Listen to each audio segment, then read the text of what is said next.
Did you know that regardless if your state has legalized marijuana, whether for medical or recreational purposes, it is still classified as a Schedule 1 drug by the federal government? As a Schedule 1 drug, it's in the same category as heroin and more restrictive than cocaine and meth, which are Schedule 2 drugs. German Lopez talks about how the current administration has taken a tougher stance on this issue than the last and allows federal law enforcement to shut down state legal marijuana businesses. Criminal classification of marijuana also has serious repercussions in states where it has already been legalized. For example, many state legal marijuana businesses must function as cash-only enterprises since banks operate at a federal level. These businesses also forfeit several tax deductions, which Lopez says can cause their income tax rates to climb as high as 90% or more. After traveling to many states throughout the U.S., I have seen firsthand the benefits of state legalization of marijuana. Having a family history of cancer and seizure disorders, I've also been able to witness some of the incredible medical benefits of the drug. After researching the topic, it has become evident that the federal government is wasting valuable resources such as money and manpower fighting and criminalizing this drug, and there are many medical and economic benefits that could be achieved with its federal legalization.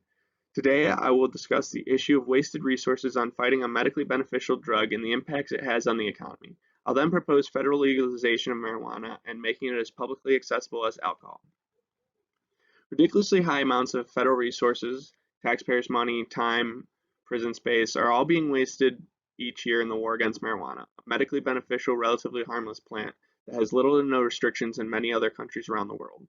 Not only does marijuana have many health benefits attributed to it, but it also costs police and public large amounts of money to uphold the laws against it. Across the United States, police made more than 8.2 million marijuana arrests and spent approximately $3.6 billion each year enforcing possession laws from 2001 to 2010.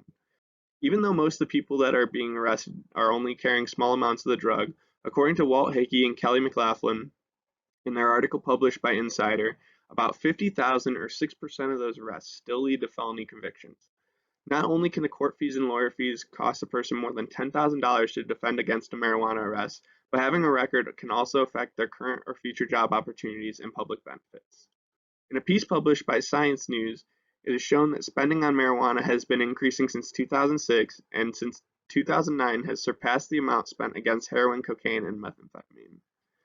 Medical marijuana has been around for over 2 decades now, since California passed Proposition 215 in 1996, which allowed for the sale and medical use of the drug for patients with AIDS, cancer, and other diseases that cause chronic pain. Several doctors published the results of a national survey taken by over 16,000 adults across the United States about the risks and benefits of marijuana use, and the top 3 benefits of marijuana use listed were pain management, treatment of the disease, and relief from stress, anxiety, or depression. The number one answer among the surveyed adults when asked, "What do you believe are the risks of marijuana?" was legal problems.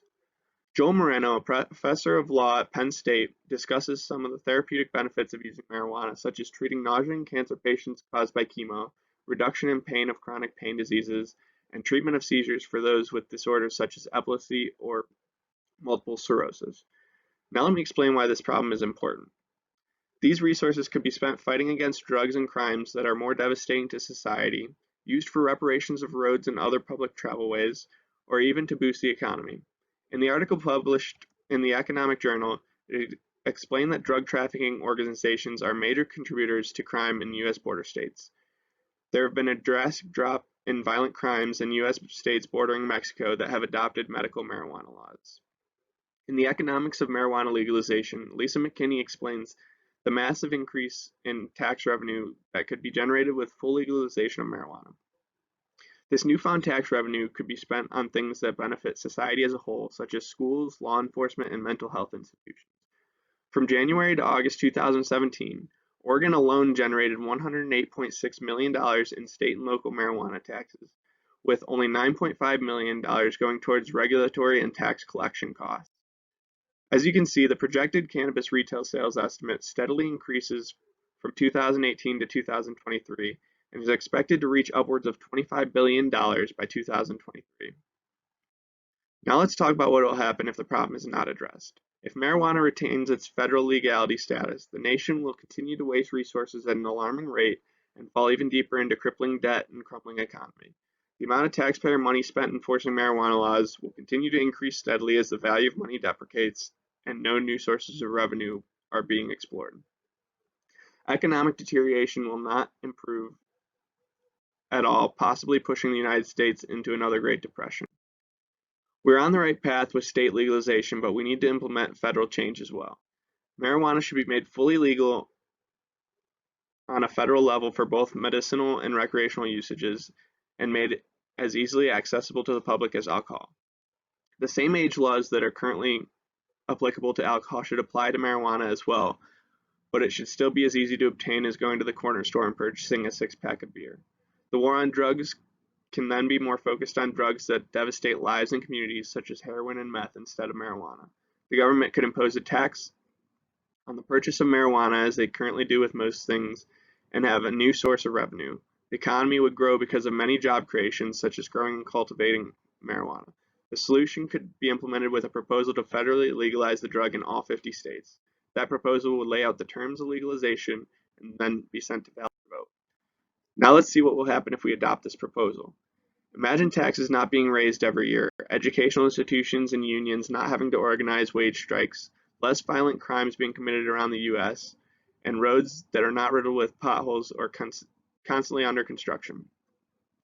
Money brought in from the tax revenue could be divided amongst education, law enforcement, and manual laborers that work for the city or state.